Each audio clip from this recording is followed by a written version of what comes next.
প্রিয় দর্শক, এই ডক্টর ইউনূসের অন্তর্বর্তীকালীন সরকারের যে কয়েকটা কর্মকাণ্ড নিয়ে এই মুহূর্তে সবচেয়ে বেশি সমালোচনা হচ্ছে, তার একটা হচ্ছে চট্টগ্রাম পোর্ট।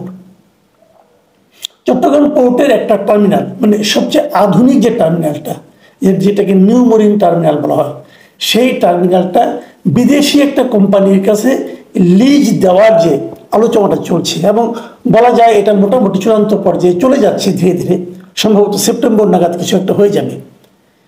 সেটা নিয়ে কিন্তু বেশ সমালোচনা হচ্ছে, বেশ বাদ প্রতিবাদ হচ্ছে। ডক্টর ইউনূস এর মধ্যে চট্টগ্রাম গিয়েছিলেন, সেখানে যে ইনি এই বন্দর নিয়ে নানা রকম কথা বলেছেন যে বন্দর হচ্ছে দেশের অর্থনীতির হৃৎপিণ্ড, আমাদের এই হৃৎপিণ্ডটা যত বড় সেভাবে এটাকে পরিচালনা করা যাচ্ছে না, অতএব বিদেশিদের সবচেয়ে যারা ভালো টার্মিনালকে হ্যান্ডেল করতে পারে সেরকম কাউকে নিয়ে এসে তাদের দিয়ে হ্যান্ডেলিং করানো হবে। এগুলো নানা কথা, এই কথাগুলো শুনতে ভালো শোনা যায়। এর মধ্যে আমরা দেখলাম যে আমাদের প্রধান উপদেষ্টা যিনি প্রেস সচিব আছেন মিস্টার শফিকুল আলম, উনি একটা টেলিভিশনে দেখলাম বললেন যে এটা ওনারা করবেন, এবং সেই টেলিভিশনের সঞ্চালক ওনাকে প্রশ্ন করেছিলেন যে এটা আপনারা করতে পারেন কিনা। উনি বলেছেন সব কিছু করার ম্যান্ডেট নাকি ওনাদের আছে, সব কিছু এভরিথিং করার ম্যান্ডেট ওনাদের আছে, এবং সেই ম্যান্ডেটের জোরেই ওনারা এটা করছেন। এবং উনি যুক্তি দেখিয়েছেন, আমরা পৃথিবীর বেস্ট কোম্পানিকে নিয়ে আসছি যাদের নাকি 70-80টা পোর্ট হ্যান্ডেল করার অভিজ্ঞতা রয়েছে, সেরকম আমরা একটা কোম্পানিকে আনছি এবং এটা সেপ্টেম্বরের মধ্যে আমরা এটা শেষ করতে চাই। মানে ওনার বলার দৃঢ়তা শুনে মনে হলো ওনারা এটা করেই ছাড়বেন। এটা নিয়ে আলোচনাটা কিন্তু হচ্ছে যে কেন আপনি এই পোর্টটা বিদেশি একটা কোম্পানির কাছে দিচ্ছেন। দেখুন, মোটামুটি আমি একটু বলে নেই আসলে চট্টগ্রাম বন্দরের বাস্তবতাটা কি। চট্টগ্রাম এই বন্দরে মোটামুটি 4টা টার্মিনাল আছে। এই 4টা টার্মিনালের মধ্যে সবচেয়ে বড় হচ্ছে এই নিউ মেরিন টার্মিনাল। এটা বড় এবং আধুনিক। এটা এত বড় যে এখানে একসঙ্গে সমুদ্রগামী 4টা জাহাজ ভিড়তে পারে। এখানে স্বয়ংক্রিয় ক্রেন আছে, মানে অনেক টাকা খরচ করে এই ক্রেনগুলিকে কিন্তু আনা হয়েছিল আমাদের এখানে, এবং এইটা আপনার তৈরি করা হয়েছিল আজকে থেকে 20 বছর আগে। প্রায় 700 কোটি টাকা এর মধ্যে খরচ করা হয়েছিল এটা বানাতে গিয়ে, এবং 3500 কোটি টাকার যন্ত্রপাতি আনা হয়েছিল। এই যন্ত্রপাতি মানে স্বয়ংক্রিয় ট্রেন এগুলো, এবং এগুলোতে খুব দ্রুত মালামাল ওঠানামা করানো যায়। এবং তুলনামূলকভাবে এই টার্মিনালটাই সবচেয়ে ভালো চলছিল। কিভাবে ভালো চলছিল? যে বন্দরে একটা হিসাবে দেখা গেছে যে গত বছর সব বন্দরে তো সবগুলি টার্মিনালের একটা লক্ষ্যমাত্রা থাকে, তারা কি পরিমাণ কন্টেনার হ্যান্ডেলিং করতে পারবে, ওঠানামা করতে পারবে। দেখা গেছে এই নিউ মেরিন টার্মিনালে গত বছর তাদের যে লক্ষ্যমাত্রা নির্ধারণ করা হয়েছিল, সেই লক্ষ্যমাত্রার চেয়ে 3 লাখ কন্টেনার বেশি ওঠানামা করা হয়েছে এই টার্মিনালে। সেই হিসাবে এটা হচ্ছে সবচেয়ে লাভজনক টার্মিনাল, এবং আর্থিক বিবেচনাতেও এই টার্মিনালটা খুবই লাভজনক। এখন যে টার্মিনালটা লাভজনক সেটাকে কেন আপনি বিদেশি একজন বিনিয়োগকারীর কাছে দিয়ে দেবেন?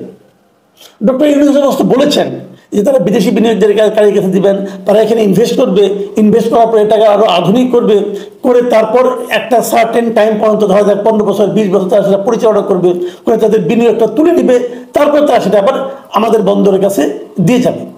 কিন্তু তারা এখনো স্পষ্ট করেনি তারা কোন খাতে কত বিনিয়োগ করবে। আসলে যাদের এই টার্মিনাল সম্পর্কে ধারণা আছে তারা অনেকেই বলবেন আসলে না, এই টার্মিনালে নতুন করে বিনিয়োগ করারও কিছু নাই, কারণ এটা একটা পরিপূর্ণ টার্মিনাল। মোটামুটি এখানে যা যা থাকা লাগে একটা টার্মিনালে সব এখানে আছে। তাহলে এখানে নতুন করে কি বিনিয়োগ করবে? আবার এটার এক পাশে কিন্তু আছে নৌঘাটি, আমাদের নৌবাহিনীর ঘাঁটি। নৌঘাটি থাকার কারণে এটাতে ওদিক দিয়ে সম্প্রসারণ করবে সেটাও কিন্তু পারবে না। মানে অনেক এক্সপার্ট যারা আছেন, যারা পোর্ট বুঝেন ভালো, তাদের অনেকে বলছিলেন যে তারা যদি করতেই চায়, আমাদের তাও টার্মিনাল আছে, একটা বে টার্মিনাল আছে, একটা লালদিয়ার চরের টার্মিনাল আছে, সেগুলোতে তারা ইনভেস্ট করতে পারে। সেগুলোতে ইনভেস্ট করার অনেক সুযোগ সুবিধা আছে, সেখানে করুক, ইনভেস্ট করুক, ওটাকে আধুনিক করে বানায় তারপরে চালায় এনে পরে এক পর্যায়ে আমাদের কাছে দিয়ে যাক। কিন্তু যেখানে অলরেডি আমরা ইনভেস্ট করে ফেলেছি, মানে 4000 কোটি টাকা করে বেশি ইনভেস্টমেন্ট এখানে হয়ে গেছে অলরেডি, সেইটা তো সেই সময় 20 বছর আগের কথা বলছি, এর মধ্যে তো অর্থের মূল্যমান হলে আরো অনেক বেড়ে যাবে। যেখানে আমরা এত টাকা ইনভেস্ট করে ফেলেছি সেইটাকে কেন অন্যদের কাছে দিয়ে দেওয়া হবে? ওখানে তারা কি নতুন করে ইনভেস্ট করবে? যে কারণে আমরা আগেও বলেছি কিন্তু যে যে টার্মিনালের কাজ আমরা শুরু করতে পারিনি আপনি সেখানে যান। আপনার নিশ্চয়ই মনে আছে আমরা কিন্তু এরকম পতেঙ্গার যে টার্মিনালটা আছে তার দায়িত্ব কিন্তু সৌদি আরবের কাছে দেওয়া হয়েছিল, তারা করেছে, ওটা নিয়ে কোনো প্রশ্ন ওঠেনি। কিন্তু এখন তারা প্রশ্নটা তুলছে এই কারণে যে আমাদের একটা ইতিমধ্যে তৈরি থাকা ভালোভাবে কাজ করতেছে এমন একটা টার্মিনালকে কেন বিদেশি একটা কোম্পানির কাছে দেওয়া হচ্ছে। এই প্রশ্নের কোনো জবাব কেউ দিচ্ছে না, এবং তারা তাদেরকে প্রশ্ন করে তারা বলে তারা নাকি এটা করতে পারে, তাদের নাকি সে ম্যান্ডেট আছে। একটা সরকার, অন্তর্বর্তীকালীন সরকার, এদের প্রধান দায়িত্ব হলো একটা নির্বাচন অনুষ্ঠান করা এবং নির্বাচনের মাধ্যমে একটা গণতান্ত্রিক জনগণের ভোটে নির্বাচিত একটা সরকারের কাছে দায়িত্ব হস্তান্তর করা। তারা বলছে তাদের নাকি এগুলি করার অধিকার আছে এবং এগুলো নাকি সংস্কারের মধ্যে পড়ে। তারা বলছে তাদের ম্যান্ডেটটা হলো সংস্কারের, কাজে সংস্কারের মধ্যে সবকিছুই পড়ে, মানে যা কিছু করবে নতুন কিছু ওটা নাকি সংস্কারের মধ্যে পড়বে বলছে, আমাদের শুনতে হচ্ছে। এবং ভেরি ইন্টারেস্টিংলি এই বিষয়ে আমি আমাদের পলিটিক্যাল পার্টিগুলো দু একটা বাম পার্টি ছাড়া, যেটা বাম ঘোরানা দু একটা পার্টি ছাড়া আর কেউ এটা নিয়ে কোনো প্রতিবাদ করছে না। বিএনপি জামাতের জন্য যারা বড় পার্টি আছে তারা কিন্তু এটা নিয়ে তেমন কিছু বলছে না। কেন বলছে না এই প্রশ্নের কিন্তু কোনো আমরা জবাবও পাচ্ছি না। তো এখন এখানে আরেকটা ব্যাপার আছে, আরেকটা ব্যাপার হলো কি, মানে ওনারা যে যুক্তি দিচ্ছেন এটাকে এখন যে পরিমাণ লক্ষ্যমাত্রার চেয়ে বেশি কন্টেনার ভাড়ামা করা হচ্ছে, এটা যদি আরও ভাড়ামা করা যায় তাহলে আরও লাভ হবে, এর যুক্তি হিসেবে খারাপ না। কিন্তু তারপরে প্রশ্ন হলো আপনি যে এত এত কন্টেনার ভাড়ামা করাবেন, সেই কন্টেনারগুলো নামানোর পরে আপনি নিবেন কোথায়? আপনি কোথায় এগুলি নিয়ে আপনি কোথায় নিয়ে দাম করবেন? আমাদের কি সেরকম কানেক্টিভিটি তৈরি করা আছে? আমি একটা আপনাকে আমাদের এখানে কিভাবে কাজটা হয় তার একটা এক্সাম্পল আপনাদেরকে আমরা দিচ্ছি। যেমন ধরা যাক এই চট্টগ্রাম বন্দর থেকে আমাদের যত কন্টেনার ওঠানামা করা হয় তার 70% কন্টেনার আসে ঢাকার আশুলিয়ার বীরাশ্রম ডিপোতে, এবং এখানে মালামালগুলো রেখে আবার সেগুলো খালি কন্টেনারগুলো বন্দরে ফেরা যায়। এখন এই যে বীরাশ্রমে যে আসবে এর জন্য কি খুবই একদম মানে আপনার কানেক্টেড কোনো রকম মানে কোনো কানেক্টিভিটি আছে কিনা, মানে এমন কোনো পথ আছে কিনা যে পথে কন্টেনারগুলি আসবে? তা তো নাই। তাহলে তাদেরকে করতে হয় কি, নর্মাল যে যানজট আছে সেই যানজট ঠেলেই কিন্তু এই পর্যন্ত আসতে হচ্ছে। কিন্তু এখানে একটা বিকল্প পথ তৈরি করা যেত, এমন একটা পদ্ধতি তৈরি করা যেত ওখানে আনার সঙ্গে সঙ্গে সেগুলো কিন্তু এই ডিপোতে আনা যাবে এবং এখান থেকে আবার ক্লিয়ার করে আবার ফেরত দেওয়া যাবে, তাহলে আমি বুঝতাম।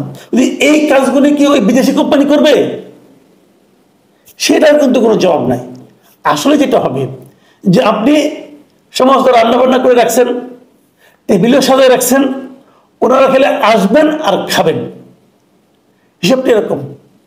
কিন্তু এটা হচ্ছে কেন, কি স্বার্থে? এখানে হলো একটা বেসিক কোশ্চেন। বামপন্থী রাজনীতিবিদ মিস্টার সাইফুল হকের একটা মন্তব্য পড়লাম, উনি কিন্তু এই কথাটা খুব সিরিয়াসলি বলেছেন এবং উনি বলার চেষ্টা করেছেন যে এই ধরনের টার্মিনালকে, আমাদের সবচেয়ে চালু টার্মিনালটাকে, সবচেয়ে ব্যস্ত টার্মিনালটাকে আমরা যদি একটা বিদেশি প্রতিষ্ঠানের কাছে দিই, সেখানে কিন্তু আমাদের দেশের নিরাপত্তা এবং সার্বভৌমত্ব কিন্তু প্রশ্নের মুখে পড়তে পারে। ওনার এই আশঙ্কায় কিন্তু আপনি উড়িয়ে দিতে পারবেন না। মাথায় রাখবেন এখন কিন্তু কিছু আলোচনা হচ্ছে, সেটা কি, সেটা হলো কক্সবাজার থেকে, আমাদের সীমান্ত জেলা কক্সবাজার থেকে রাখাইনে একটা মানবিক করিডোর দেওয়ার কথা হচ্ছে। যদি মানবিক করিডোর দেয় সেখান থেকে কি যাবে, যা যাবে সেগুলো কিভাবে এই দেশে আসবে? সেটা কি পোর্টের মাধ্যমে আসবে? তাহলে সবচেয়ে লাভজনক হয়, বিমানে আসার চেয়েও পোর্টের মাধ্যমে আসলো, এখান থেকে কক্সবাজার একদম কাছে চলে গেল। কাজে যদি বিদেশিদের কাছে আপনি এটাকে হ্যান্ডেলিং করার দায়িত্বটা দেন, ওখান থেকে কি আসবে কি আসবে না তার জবাবদিহিতা কি আর স্বাভাবিক পর্যায়ে থাকবে? আসলে হচ্ছেটা কি, এটার সঙ্গে কি এটা মেলানো যাবে? নাকি এটা মেলাতে গেলে কেউ আবার বলবে যে তাদের ম্যান্ডেটের উপর হাত দিয়ে দিয়েছি আমরা, তাদেরকে সেই ম্যান্ডেট দেওয়া হয়েছে। তাদেরকে কি ম্যান্ডেট দেওয়া হয়েছে আমাদের দেশের একটা অঞ্চলকে ঝুঁকির মুখে ফেলে দেওয়ার? তাদেরকে কি ম্যান্ডেট দেওয়া হয়েছে একটা মানে শান্ত দেশকে একটা যুদ্ধের মুখে ঠেলে নিয়ে যাওয়ার? তারা অবশ্য বলছে যে এটা করলে পরে পরবর্তী সময়ে আমরা রাখাইন রাজ্যের সঙ্গে আরাকান আর্মির সঙ্গে একটা আলোচনার মাধ্যমে আমাদের এখানে থাকা রোহিঙ্গাদের ফেরত পাঠাতে পারবো? সেটাও কি সম্ভব হবে? কোনো গ্যারান্টি আছে? যদি না হয় তাহলে আমরা কেন সেই ঝুঁকিতে যাচ্ছি? মানে একটার সঙ্গে একটাকে ইন্টারকানেক্টেড, তা না হলে হঠাৎ করে এই পোর্টটাকে এত দ্রুততার সঙ্গে এত গুরুত্ব দিয়ে এখনই বাইরের একটা প্রতিষ্ঠানের কাছে দেওয়ার চেষ্টা হচ্ছে কেন? এই সবগুলোকে মিলিয়ে ভাবতে হবে। প্রিয় দর্শক, আমি কথাগুলি বললাম, আপনারা ভাবুন। এখন এ পর্যন্তই। আল্লাহ হাফেজ।